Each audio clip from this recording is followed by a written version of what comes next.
Екеуіңде. Алып кетіңдер мынаны. Жіберіңдер оны. Жіберіңдер. Араспаңыз.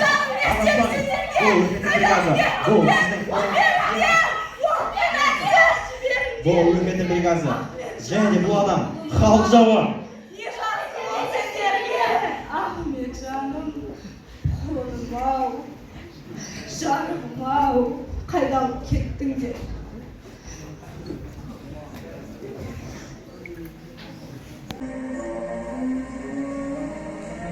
Қолым-ау, қайда жүр екен? Қарны ашып қалмап па, тоңып қалмапты ма? Өзінің қайда, не үшін жүргенін білмейді.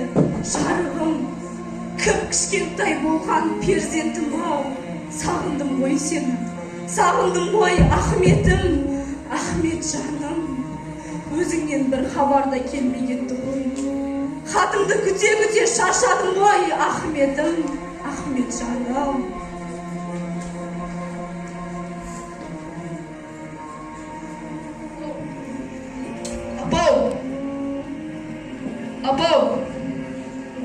Апа, сүйінші Ахмет ағамнан хат келді. Не дейсің? Хат келді дейсің бе? Өркенің өсін айналайын. Балам, сүйіншің менен болсын. Шүкір Алла, шүкір, тілегімді бердің ай. Баламнан хат келді. Арнап хат жазайын деп алдым қалам. Сені онда, мені мұнда аман сақтап, көруге жазға еді хақта алам. Ұлының бұндай жағдай көретінде не жазды ол? Тер төгіп жүрген балам бұндай жағдайға түседі деп кім ойлаған? Осы сәтке дейін сенің қолыңда анам жетектеді ғой. Бермес едім ғой бұндай жағдайын білергенде. Жаратқан ем, сағындым ғой сені.